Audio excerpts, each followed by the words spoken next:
shares space. I have suffered. I wouldn't touch it. I noticed all over the place the banks are now calling for people to buy shares, and many will buy. I bought for 36 million naira, first bank, at 36 naira per share. It fell to 12 naira. I'm sure you've seen this video and you have a lot of questions about what he said. So let's break it down and make it easy to understand.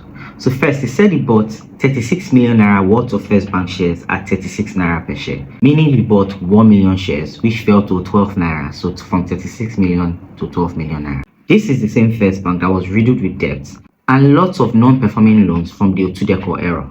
Remember, I made a video about this last year where I talked about how CBN had to get involved with the bank and find a solution. I remember this bank was still fought for last year by Otudeko and Otedola.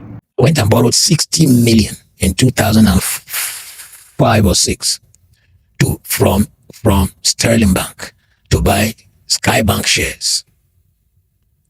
It fell from 18 to 2 naira, from 14 to 2 naira 50. Wow. Then he borrowed 60 million from Sterling Bank to buy Sky Bank shares in 2006. And he bought at 14 naira.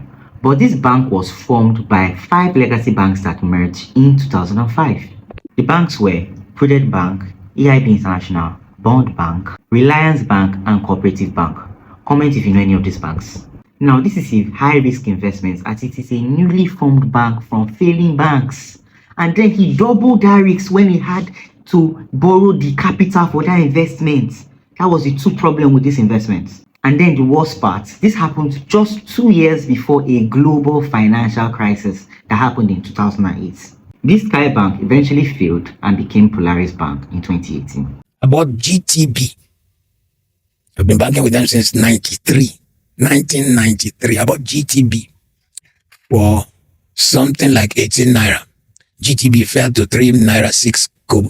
I think they're selling now at 44 naira. Yeah, they're all back again to buy, to sell. And then he bought GT Bank at 18 naira. During the years of the financial crisis and economic downturn, this bank went down to around 3 naira per share. Today, GT Bank has recovered and is worth 45 naira per share as of today. It's one of the biggest banks in the country and pays around the 10% yield in dividends yearly. So if he held on to that investment, he would have made money. And yes, I know 20 years ago is a long time ago and he could have made more money, but you have to remember that the financial situation of the country as at 20 years ago and now are very different. The banks are more stable and competent. There are still some bad eggs. That is why you have to make sure you look at the investments you're making. Look at their financial records and be sure of what you are buying. Also, if you are looking about long-term investments, I would always advise that you go into the US stock market because you will see companies that would do well long-term and keep the actual value of your money better than the Naira would. So when you talk about real estate investments, this is my problem with real estate investments because I have some lands in Nigeria and I have noticed something. As at the time I bought the land, yes, let's say for example, I spent $10,000 to buy this land in 2020. Good. If I left that $10,000 in my account or used that to buy Tesla, Nvidia, or even the S&P 500, I would have a much better dollar return than buying that land. Because to be fair, that land today is not even worth up to $10,000.